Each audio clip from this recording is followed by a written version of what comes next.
It's on now. Are you sure? Yeah, and that's Is it rolling? Are we rolling? because it's weird stuff to the camera. Yes, Actually, you know what I was told? What? That I need to do accents because I'm so good at them. Okay, show me one. Well, let's see. Now I'm going. Okay, now which one? Australian accent. Australian. My name's Carmen, and I lived in Perth for a while. That's pretty good. Yes, I know. That's pretty good. I know. No, I have I'm no idea very how to do good. accents. And yeah, Oh. seaweed. Seaweed is lovely. It's lovely. Lovely. In Australian they say lovely. And yeah, I remember calling one time I was living there, and I was with a bunch of youngsters, and we were out having a party. See, I'm good, eh? Yeah, pretty I good. know. Yeah, pretty good. Did you spend any time there? 2 years. I lived Okay, there no for 2 wonder you years. good. Okay, well, no wonder. Hey, I can Hi. speak Russian too, and I've never been there. Okay, I'm well, very where good. else? What Strong about? accent in Russian. Can you just do the standard American About accent? Scotland. I can Scotland? speak I can speak. Yeah, never been to Scotland, but I can speak like a Scottish girl. I can do. Okay, yeah, I'm pretty pretty good. good. Now I you're know. totally confusing I me. know. I don't know what to speak. Can I just speak me? I can just speak you. Okay, thank you. And American. I have spoken American a few times. I think I'm pretty good at it, actually. Yeah, I'm not too bad. I think it depends. It's so funny how it is. You do the- It's not actually like I've spoken American a few times. Like you're talking about an accent here, not an actual language. That's true. And then, of course, you've got the British accent. I'm sure you're very good at that. Oh, I can do that one. Yes, Of course you I can can. do the Queen's. I think I can do. No, I don't know if I can do the Queen's English, but maybe I can. I don't know. Can you do the Queen's Wave? Because Queen's Wave, isn't it something like a? If there's like a. something like that. Oh, is it? Does it have a bit of a? I don't know if there's like a little. But we don't need. I can do like a. Oh, I can do that. yes, I like that. So. Or does she go? Is it like this? And we don't need to do the Queen's thing because we're goddesses. Oh, We're good. We're goddesses. so what's the Sea Alchemist wave? Oh, the Sea Alchemist wave. Yeah. Well, I suppose it has to be kind of because it's very wavy. You know, it's in the sea. Sea. Yeah, and it's kelpy. Okay. You know, kelp does this. So you get, That was the thing with kelp in my book that I'm busy writing. you're writing a book. I'm writing a book. It's called Edible Shores, and I don't know when it's going to be finished, but I'm writing whenever I can. But in the one story that I explain about how I found kelp, or how kelp found me, because it was like it's like Medusa in the sea. Okay. You know, it just sort of encompasses you and grabs you and pulls you. Did you have an experience like I that? had a few experiences like that, yeah, where it just kind of grabs hold of you and pulls you under. But now It's like this- I've never had an experience like that. So is that just because I didn't spend enough time in the sea, or what were you actually doing? Were Well, you I was diving snorkeling, between the diving? kelp. Okay. And I think it's, kelp is, in fact, when I first saw kelp, it actually creeped me out a bit. It was a bit scary. Yeah. Didn't really like it, It was this sort of like touchy, feely, So then this moment you were diving, and then what did it just kind of wrap itself around wrapped you? itself around me. And almost, you can get stuck in it. Yeah. And people have actually, not survived that kind of stuff. But we don't want to go there now. But Okay. it sort of almost sucks you under because it moves so much, and it's, it's got a hold fast at the bottom of the ocean. So it can really suck you under. And So you had an experience like I that? had an experience like that, and I just imagined Medusa, trying to suck me under. That's happened a few times. So But now but through that I've gained a lot of respect for For the kelp. sea and for kelp, yeah. And then obviously finding out how medicinal it was and how wonderful it was to cook with, because it's so fantastic for vegans. And it's got vitamin B12 in it, so it's one of the things that vegans can eat because they, you only get B12 in meat. okay, and It's kelp. a fantastic and kelp.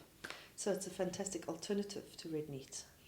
So where do people get your stuff now? I mean, how can they get this kelp? Well, And they it's need to kelp come salt and whatever you call it, Well, powder. okay, kelp yes, powder? the kelp Seaweed powder, powder. seaweed powder. Yeah, it's slightly different. So, I mean, the best thing is for them to come onto the experience. Okay, so what is the experience? Okay, so the experience is a 5-hour experience. You've done it.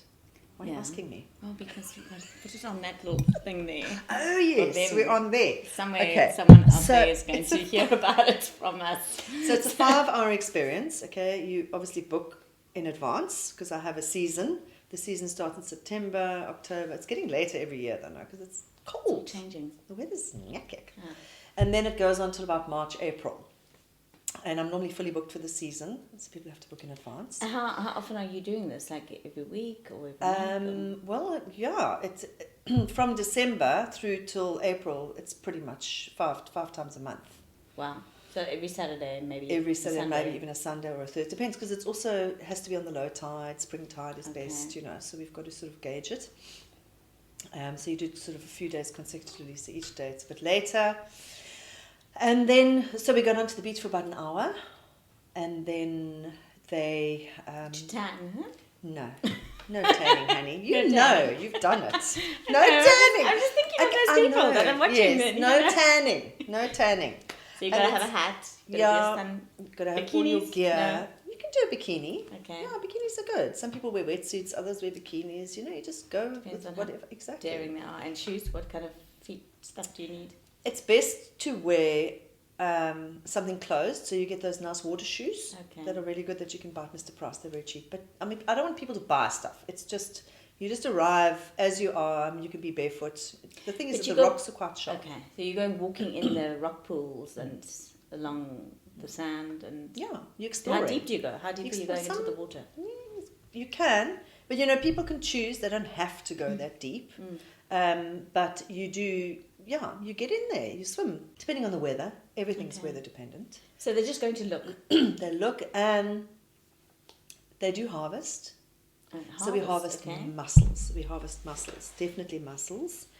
But I do a lot of prep the week before. So I've already done a lot of harvesting and prepping with the kelp and the seaweed because I bring it into the food.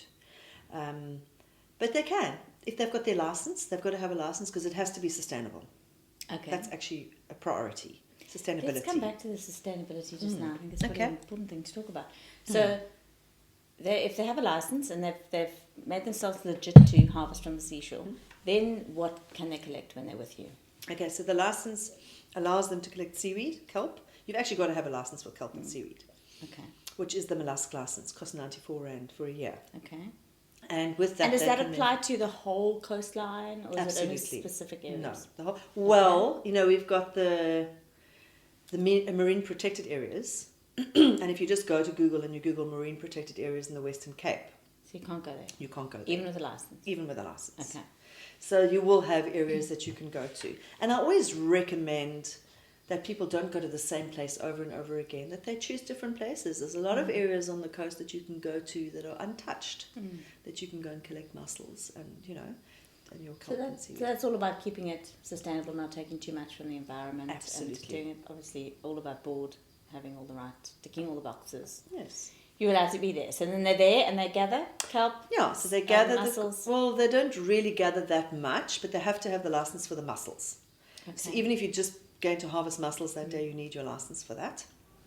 So they normally just use that for the mussels, and then there are a few things that they'd want to take home. So we do that. We swim around in the rock pools. We collect what we can. It's really weather dependent and tide dependent and all sorts of things. And then we come back. So we do that for about an hour. And then we come back to the kitchen, the Edible Shores kitchen, and they sit down and they get served a 6-course meal. And there's a few things that are interactive. We do a few things. I don't want to say too much because I want them to come and do the experience. And of course, if there's kids, we do things for children. And, it depends on the group. How big is the group? At the moment, I take 14 max. And I'm finding, actually, that a lot of people are wanting to organise their own groups. I want to know who's going to be with them and Yes. what the vibe's going to be like. It's like a child organising a party. A birthday party. It's like, I don't think that person's going to be the right vibe. Yes, totally. Yeah. That one's going to be fun, even though they're not Exactly. really my friend, but I want them with. Yes, 100%. And it is about fun, and it's very, it's a very close sort of knitted group. Everybody's, I'm finding that a lot of people know each other and they wanted to do it in a group. So it'll either be for a birthday party or Okay, so lots of special birthday events. parties. Yeah, special events, absolutely. What other kind of special events? Just family reunions. People That's a wanting nice to get idea. together. I So know. I've got more than 14 people in my family. And of course, I've got Not more. accommodation. I've got accommodation. So what is happening, which is fantastic, is that they are coming for the weekend. And then, I mean, I've got the other company too, which is called Route Hiking Trails. Okay, we're going to do another whole talk about that. Talk about that. But what they'll do is they'll do the hike on the Friday, the foraging on the Saturday, and then they'll stay at the accommodation so they can braai in the evenings. Oh wow! It's great. And I mean, I can sleep up to 12 people. 12, yeah. So then that would be a smaller group. But I mean, even a minimum of 8 people is good for me. I'll do a minimum of 8. So each season you're putting out various offers, day offers for the foraging, and combination offers for the foraging and the hiking. Are those things that go out on your website? How does it? Yeah, at the moment, I've got Route Hiking Trails, which is just like a 5-day hike. I've got a 5-day hike and a 2-day hike. But when people do ask me about my accommodation and the foraging, I normally include a hike. I'll say to them, look, there's a hike as well. Would you guys be keen to look at that? On the same day? Yeah. No. The day before. Okay. So if they want to come for the weekend and they want to book the accommodation, then I will normally verbalise that there is a hike that we can do. So it's not on my website. Okay. But I need to sort that out. So it will be on my website? It will be on my website, yeah. But the Route Hiking Trails is it's completely different. It's got a Facebook page. It hasn't got a website at the moment, but it's linked to my Edible Shores website, so you can find all the info on there. So the main go-to for now is Edible Shores. Yes. .coza? .coza. Okay. Yeah. Edibleshores.coza. Okay, so we can pop that on the screen and on the link and whatever. Absolutely. In the information. Yeah. Okay. Right. So, what else is there? Well, my products. Okay, before we get back to your products, because you already started on some of those. Okay. But what about the sustainability thing? Is there anything more that we should be exploring about sustainability and harvesting from the shores and what that means? Well, I think if it's not prolific. What does prolific mean? It means if there isn't a lot of it. Okay. But you were telling it. me, okay, what you see there, if there's not loads of it, don't touch it. Don't take it. Okay. So I think that's key. That's the most important. First of all, your license. Then if it's not prolific. So I mean, kelp is pretty prolific. It's not easy to get to because you've got to get out there and go swim. I mean, you don't want to take the kelp off the beach. Okay. It must be in the water growing. Exactly. And of course, cutting it is there's a whole there's a way to take it off, because if you're going to just be using the fronds, which are those pieces that are always floating around in the water, you want to cut the fronds, not take off the bamboo, which is the long stick that. So if you're cutting just the fronds, yes. does that allow it to regrow? It does. It regrows, yeah. And it regrows something like 22 millimeters a day or something like that. Oh, wow. So that's really actually completely okay to do. Totally as long as you're not sustainable. removing the root system. And absolutely. All that.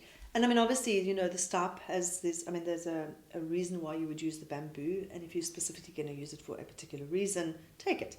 But if you're not going to be using the bamboo, just cut off a couple of fronds if you're going to go and, make a lasagna, for instance. So, and you're going to use that instead of pasta. So, I mean, so that's part of the sustainability. Sorry, what did you say about pasta? You're going to use what instead of pasta? Yeah. Bamboo. Fronds. What? Yes, the fronds. You use that for pasta. And you know what the amazing thing is? It's got very little taste. So it's quite bland, like pasta. Okay. But it's got the same texture if it's cooked properly. And can you imagine what that is like? It is so good. I didn't make it for you that day when you came. You see, I didn't. So the sauce and whatever. So you do whatever sauce you would want to do. Vegetarian, it's probably or a meat, seafood whatever. sauce. Do you do seafood sauces? Yeah, absolutely. And then and you're just using the seaweed instead of the seaweed bamboo. What is it called? The seaweed fronds. Seaweed fronds. So those are those little end bits that are doing this. Okay. Medusa bits. And that's the wave. Yes, the wave. There you go. The alchemist wave. The alchemist wave. Yes. It seems a little bit like certainly not very queeny. Well, queeny with a bit of wine. Combination. The queen. Like a bit of wine. That's the sea alchemist wave. Come on. Yes, absolutely. I've got it to the T now. That's totally. I know. I can see it. You're going to see us walking around going, woo. What's going to go over this?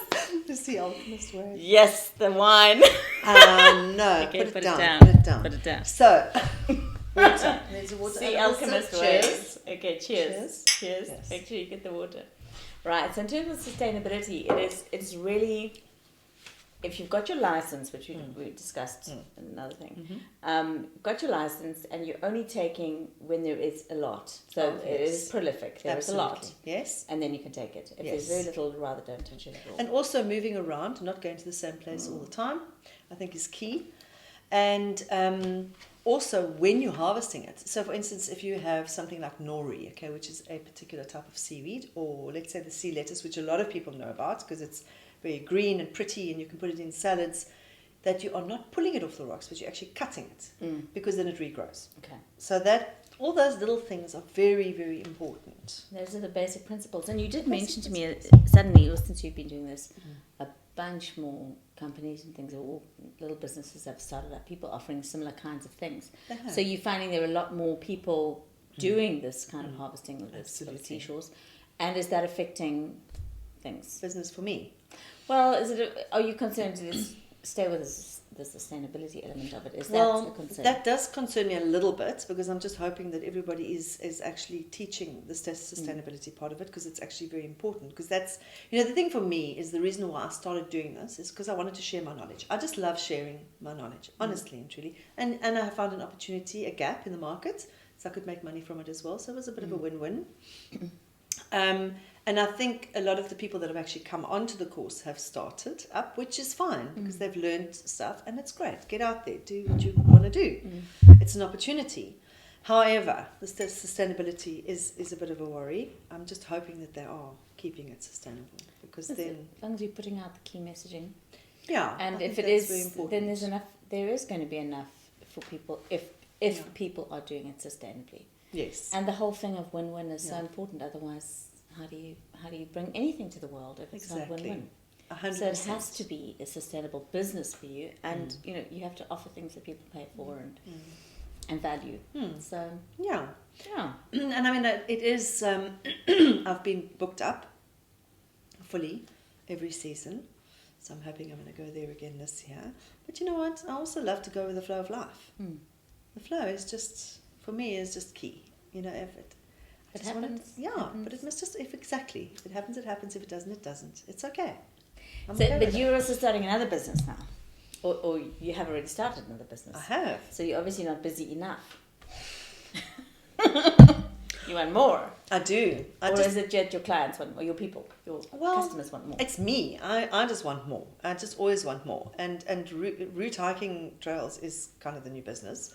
So I'm trying to collaborate with some locals in the area to do some guiding. It is, so we've developed a couple of hikes, and I've got a passion for the history of the area. I grew up here. I grew up between here and the Transkei, so those are my two passions. I grew up along the coast my whole life. So this whole area has got the most incredible history, beautiful, delicious stories from World War II and going back to the Khoisan and how they... Because I don't only use seaweed, I use a lot of fynbos in my cooking too. Okay, well, that's another whole conversation. I know. Okay. But fynbos is... There's so many little things that you can find in your garden that you can cook with. And it doesn't mean you have to go out there and start ripping down any of the fynbos, because it's actually illegal to do that. You don't do that. But if you're growing it in your garden, you've got it, like your wild thyme and your wild rosemaries and all that kind of thing. You can have it in your garden and start reaping the benefits and using it in your cooking. Things like even the confetti bush has got the most amazing medicinal properties in it, and it also has got incredible smell that you can use in your cooking. So that is also something and that's part of the Bochu family, by the way. The confetti bush. So that, all of those little things that are, I just want, it's so beautiful to share that with people, so that they can actually start using what they have in their own gardens if they just walk around their garden without even having planted anything. Yeah, it's just there already. It's there. I suppose especially in a place like this in Pringle Bay. Of course. And of course, you've got the hackers that are getting rid of all the alien plants, which I take my hat off to them, because they are doing amazing work here. And, allowing our natural fynbos to regrow and to become prolific. And I think it's just absolutely fantastic. And using that with the seaweed and combining it all.